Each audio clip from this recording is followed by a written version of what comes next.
ஹரஹர நம பார்வதி பதஜே. ஹரஹர மகாதேவா. தென்னாருடைய சிவனே போற்றி, எந்நாட்டவர்க்கும் இறைவா போற்றி.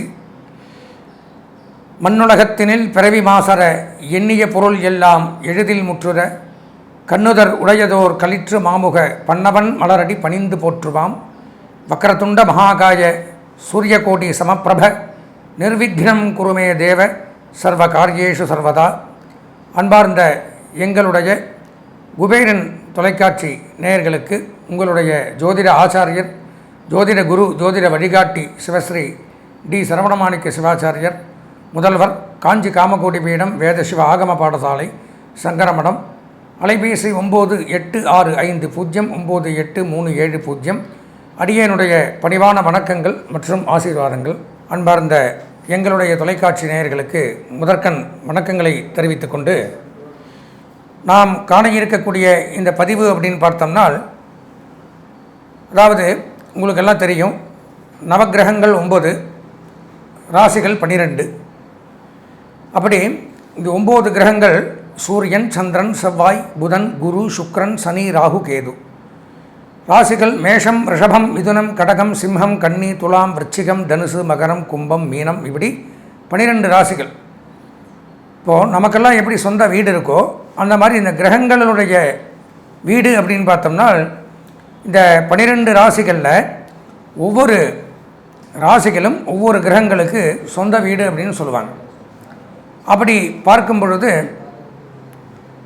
நவக்கிரகங்களில் முதன்மையானவர் அப்படின்னு பார்த்தோம்னா சூரிய பகவான். காலையில் அன்றைக்கி சூரியன் உதித்தாத்தான் அன்றைய தினமே உருவாகும். இன்றைக்கி 21ஆம் தேதி அப்படின்னா காலையில் சூரியன் உதிக்கணும். 22ஆம் தேதினா நாளைக்கு உதிச்சா தான் தேதி, உதிக்கலைன்னா 21 பிரளயமாயிரும்.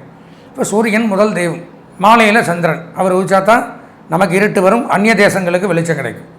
இப்படி முதல் தெய்வம் சூரியனாகவும் இரண்டாவது சந்திரனாகவும் இருக்காங்க. எதுக்காக சொல்ல வரேன்னா, இந்த சூரியனுடைய வீடு அப்படின்னு பார்த்தோம்னா நவக்கிரகங்களில் சிம்ம ராசி. காட்டில் எத்தனையோ வனவிலங்குகள் இருந்தாலும் மிருகங்கள் இருந்தாலும் காட்டுக்கு ராஜான்னு யார் சொல்கிறோம்? வனராஜா சிங்கம் தான். இப்போ நவக்கிரகங்கள் 9 இருந்தாலும் நவக்கிரகங்களுக்கு ராஜா சூரியன். இப்போ அந்த சூரியனுடைய ராசி சிம்மம், அவருடைய வீடு சிம்மம். சந்திரனுக்கு வீடு அப்படின்னு எடுத்துட்டால் கடகம். இது ரெண்டுக்கும் ஒவ்வொரு வீடு.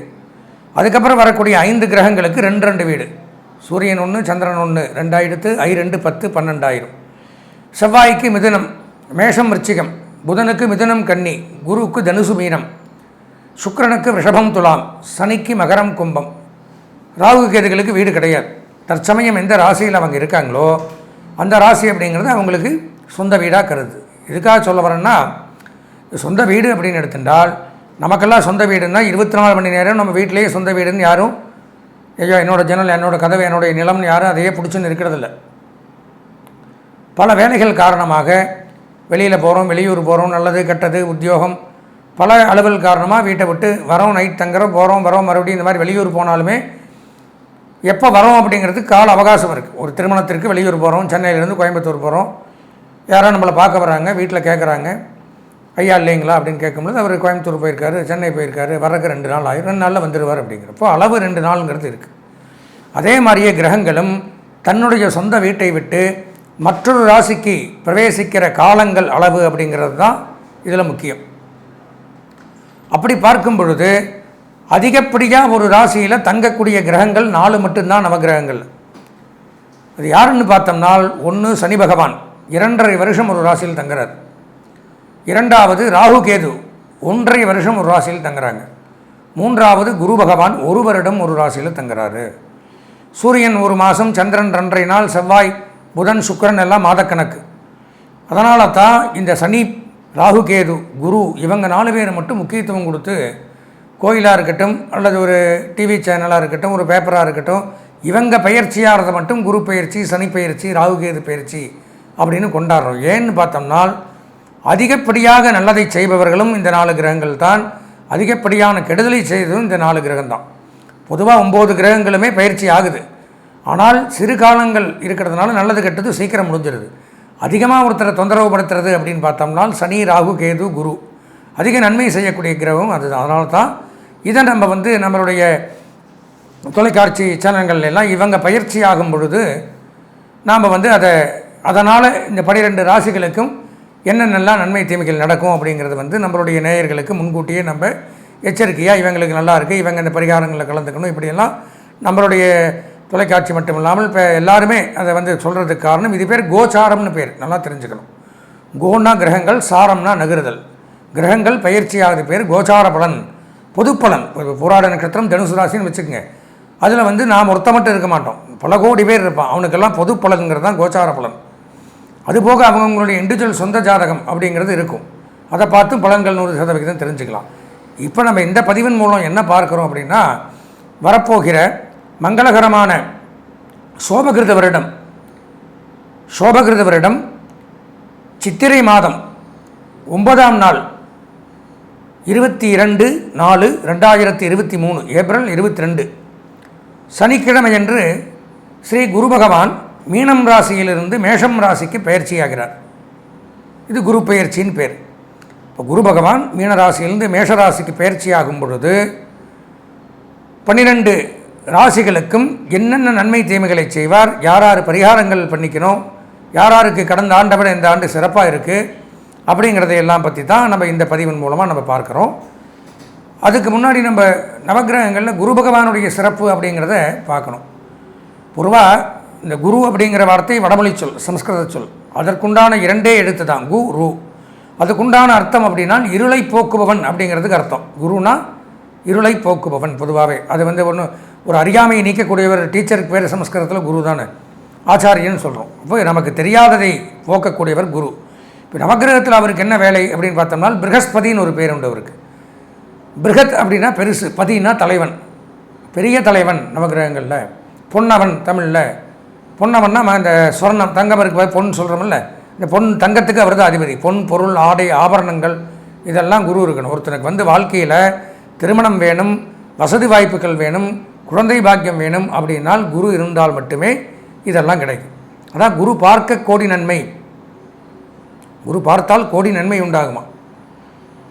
ஓடிப்போனவனுக்கு 9ல் குரு, அகப்பட்டவனுக்கு அஷ்டமத்தில் சனி, இப்படிலாம் சொல்லுவோம். குரு நல்ல இடத்துல இருந்துட்டால் அவன் மிகச்சிறப்பானதொரு முன்னேற்றத்தை அடைவான். குரு ஒருத்தனுக்கு வீக் ஆகிட்டா 12ல் குரு மறைஞ்சிடுறார். 3, 6, 12 இதெல்லாம் மறைவு ஸ்தானம். மற்ற கிரகங்கள் எல்லாம் ஓகோன்னு இருந்தாலும் குரு மறைஞ்சிட்டா அவன் குடத்துக்குள்ளே இருக்கிற விளக்கு தான், வெளியில் பிரகாசிக்க முடியாது. அப்படி அந்த குருன்னு எடுத்துட்டோம்னால் நவகிரகங்களில் 5வது கிரகமாக விளங்குறார். அவருக்கு உண்டான தானியம் அப்படின்னு பார்த்தோம்னா சுண்டல் கடலை, எல்லாருக்கும் தெரியும். அவருடைய மலர் முல்லை மலர், அவருக்கு பிடித்த புஷ்பம் முல்லை புஷ்பம். அவருடைய பால் ஆண் பால் குரு பகவான். அதே மாதிரி அவருடைய வண்ணம் மஞ்சள் கோல்டு. உயரமானவர் குரு பகவான். உலோகத்தில் தங்கத்துக்கு அதிபதி அவர். பாஷை தெலுங்கு கன்னடத்துக்கு அதிபதி குரு பகவான். ரத்னங்கள் நவரத்னங்களில் பார்த்தோம்னா புஷ்பராகம், கனக புஷ்பராகத்துக்கு குரு பகவான் அதிபதி. வஸ்திரம் பொன்னிற வஸ்திரம், அவருடைய துணி பொன்னிற மஞ்சள் கலர். அதே மாதிரி வாகனம் யானை வாகனம் அவருக்கு. அவர் மறைஞ்சு போகிற இடம் 3, 6, 8, 12 இந்த இடத்துல குரு மறைஞ்சிடுவார். யாரோட ஜாதகத்திலே 3ஆம் இடத்துல குரு இருந்தால் வேஸ்ட், 6ஆம் இடத்துல இருந்தால் வேஸ்ட், 8ஆம் இடத்துல இருந்தால் வேஸ்ட், 12ஆம் இடத்துல இருந்தால் குரு பிரயோஜனம் இல்லைன்னு அர்த்தம். அவருக்கு பிடித்த சமித்து மரம், விருட்சம் அரச மரம். சுவை இனிப்பு, திசை வடகிழக்கு. அவருக்கு அதிதேவதை இந்திரனும் பிரம்மாவும். குருவையே நிர்வாகம் பண்ணக்கூடிய தெய்வம் இந்திரனும் பிரம்மாவும். அவருடைய நட்சத்திரம் புனர்பூசம், விசாகம், பூரட்டாதி. இந்த 3 நட்சத்திரக்காரங்களும் குரு திசையில் தான் பிறப்பாங்க. யார்? புனர்பூசம், விசாகம், பூரட்டாதி ஆகிய நட்சத்திரம். ஒரு ராசியில் சஞ்சரிக்கக்கூடிய கால அளவு அப்படிங்கிறது 1 வருடம். அவருடைய ஆட்சி வீடு தனுசு மீனம், இது 2க்கு அவர் தான் அவருடைய வீடு. முதல்ல சொன்னேன். உச்சம் கடகராசியில் அவர் உச்சம், நீச்சம் மகர ராசியில், மூலத்திரிகோணம் தனுசு. நட்பு ராசி அப்படின்னு பார்த்தோம்னா மேஷம், சிம்மம், கன்னி, விருச்சிகம் இவங்கெல்லாம் நட்பு ராசி அவருக்கு, ஃப்ரெண்டு. பகை அப்படின்னு பார்த்தோம்னா ரிஷபம், மிதுனம், துலாம் அவருக்கு பகை வீடு. சுப பார்வை 2, 5, 7, 9, 11 இப்படி தசாபுத்தி காலங்கள் 16. இவருடைய அமைப்பு அப்படிங்கிறது இதை இவருடைய சாப்டர் A to Z. அவரை பற்றி எல்லாம் அவருக்கு பிடிச்சது, அவர் என்னென்ன பண்ணுவார் எல்லாத்தையும் பார்த்தோம். அப்பேற்பட்ட இந்த குரு பகவான் இந்த ஆண்டு ஏப்ரல் மாதம் 22ஆம் தேதி மீனம் ராசியிலிருந்து மேஷராசிக்கு பிரவேசிக்கிற காலத்தில் நன்மை பெறக்கூடிய ராசி அப்படின்னு பார்த்தோம்னால் மிதுனம், சிம்மம், துலாம், தனுசு, மீனம். யார் மிதுனம், சிம்மம், துலாம், தனுசு, மீனம் நன்மைகளை அடையக்கூடிய ராசியாக இருக்குது. பரிகாரங்கள் செய்து பலன்களை அடைய வேண்டிய ராசி அப்படின்னு பார்த்தால் மேஷம், ரிஷபம், கடகம், கன்னி, விருச்சிகம், மகரம், கும்பம் இவங்கள்லாம் பரிகாரத்தில் கலந்துக்கணும். இனி தொடர்ந்து நாம் விரிவாக இந்த 12 ராசிகளுக்கும் குரு பகவான் என்னென்னலாம் பலன்களை தரப்போகிறார் அப்படிங்கிறத பல நூல்களிலிருந்து எடுத்து, விவேக சிந்தாமணி அப்படிங்கிற ஒரு பழைய காலத்து நூலிலிருந்து எடுத்து அவர் சொல்லிட்டு போன ரிஷிகள் சித்தர்கள்லாம் சொல்லிட்டு போனது என்னங்கிறத நாம் விவரமாக விளக்கமாக 12 ராசிக்கும் நாம் இப்போது பார்க்கலாம்.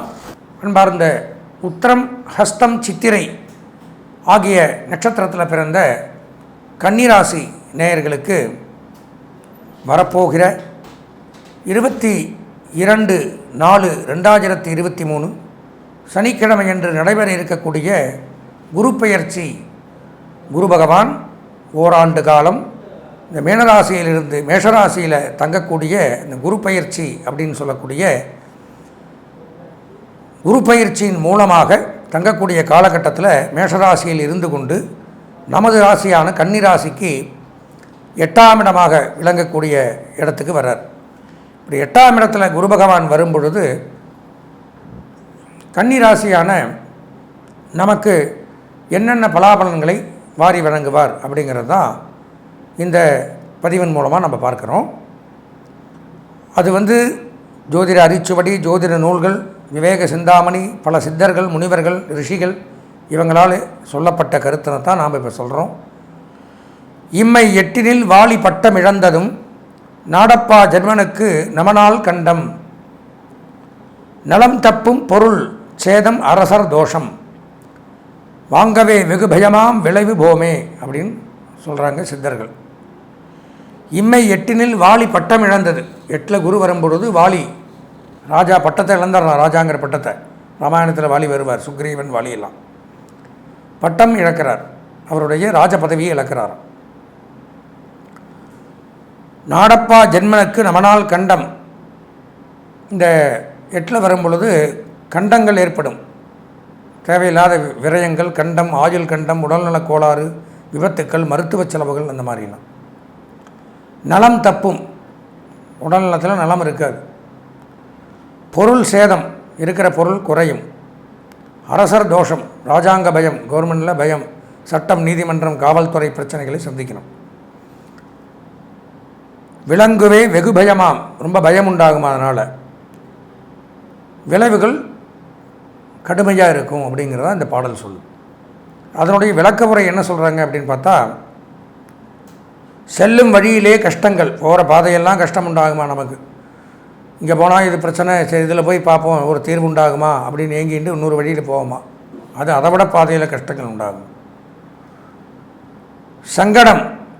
சங்கடங்கள், மனக்கவலைகள் ஏற்படும். தன நஷ்டத்தை அடைவான், பொருளாதார விரயம் ஏற்படும். கட்டுப்படுதல், ஒரு இடத்துல போய் அடைஞ்சு கிடக்கிறது, கட்டுப்படுதல்னால் சிறைவாசம்னு கூட வச்சுக்கலாம். கட்டுப்படுதல், பந்தனம் சொல்லுவாங்க. ரோகம்னா வியாதி, கடுமையான சோகமாக, மரணத்திற்கு ஒப்பான நோய், சிறைவாசம், மிக்க துயரம் ஏற்படுமா, அதீத துயரம், அபாயம், டேஞ்சர், அதிருப்தி, பிரயாணத்தில் சோர்வு, கடுமையான சுகவீனம், எதிலும் ஆபத்து, இதில் போனால் ஆபத்து, பயம், வீண் விவாதங்கள், சண்டை சச்சரவுகள், வருவாய் சுணங்கும், இன்கம் சுத்தமாக இருக்காது.